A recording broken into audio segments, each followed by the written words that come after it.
ಬೆಳಿಗ್ಗೆನೆ ನಾನೇ ಹೊರಟಿದ್ದು ನಮ್ಮೂರ್ ಗ್ರಾಮದೇವ್ರ ಹರಕೆಗೆ ಅಂತ. ಸೀದಾ ಲಕ್ಷ್ಮಕ್ಕ ಮನೆಗೆ ಹೊರಟೆ. ಅಲ್ಲಿಂದ ಸೀದಾ ಬನಕ್ ಹೋದೆ. ಹೋಗಿ ನೋಡ್ತೀನಿ ಆಗ್ಲೇ ನಮ್ಮ ಮಾವ ಕಾಯಿ ತುಟ್ತಾ ಇದ್ರು, ಕಡುಬು ಮಾಡಕ್ಕೆಲ್ಲ ರೆಡಿ ಮಾಡ್ಕೊಳ್ತಾ ಇದ್ರು. ಆಮೇಲೆ ಕುರಿ ಮಾಂಸ ಪಾಲ್ ಹಾಕೋಕೆ ಬಾಳೆಲೆ ತರೋಣ ಅಂತ ಹೋದ್ವಿ. ಎಲ್ರು ಲೆಕ್ಕ ಮಾಡಿ 4 ಬಾಳೆಲೆ ತಗೊಬಂದ್ವಿ. ಅಷ್ಟೊತ್ತಿಗೆ ಭಟ್ರು ಬೇರೆ ಬಂದ್ರು ಪೂಜೆ ಮಾಡಕಂತ.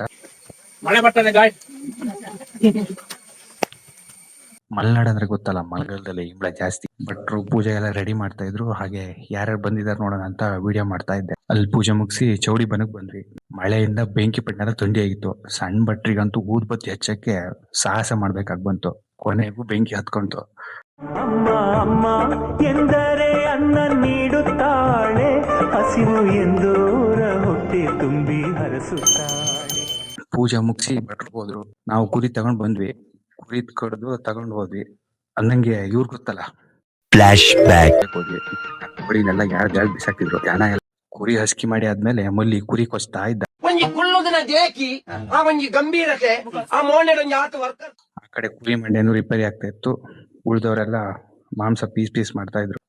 A few moments later. Finally ಕುರಿ ಸಾರ್ ರೆಡಿ ಆಯ್ತು, ಕಡುಬು ಆಯ್ತು.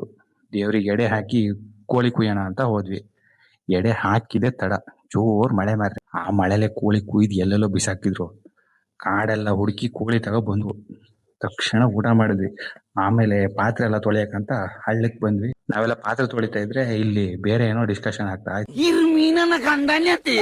ಕಟ್ಟಡ ಕೋರಿಬೋತು ಯಾರು ಮಂಡ್ಯ ಜಿರಲ್ಲೇ ನಿಕ್ಲ ಬೇತೇನೆ. ಉಡ್ಡೆ ಮಾಂಸ ರೆಡಿ ಆಯ್ತು. ಪಾಲ್ ಹಾಕೋಕೆ ಶುರು ಮಾಡಿದ್ರು.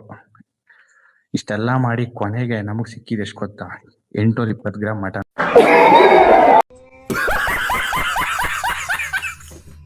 ಅದನ್ನೇ ತಗೊಂಡು ಮನೆ ಕಡೆ ಬಂದೆ. ಇದು ನಮ್ಮೂರಿನ ಗ್ರಾಮದೇವ್ರ ಹರಕೆ. ಮತ್ತೆ ಸಿಗ್ತೀನಿ ಗೈಸ್, ಬಾಯ್ ಬಾಯ್. ಹಂಗೆ ಫಾಲೋ ಮಾಡ್ಕೊಳ್ಳಿ ಆಯ್ತಾ.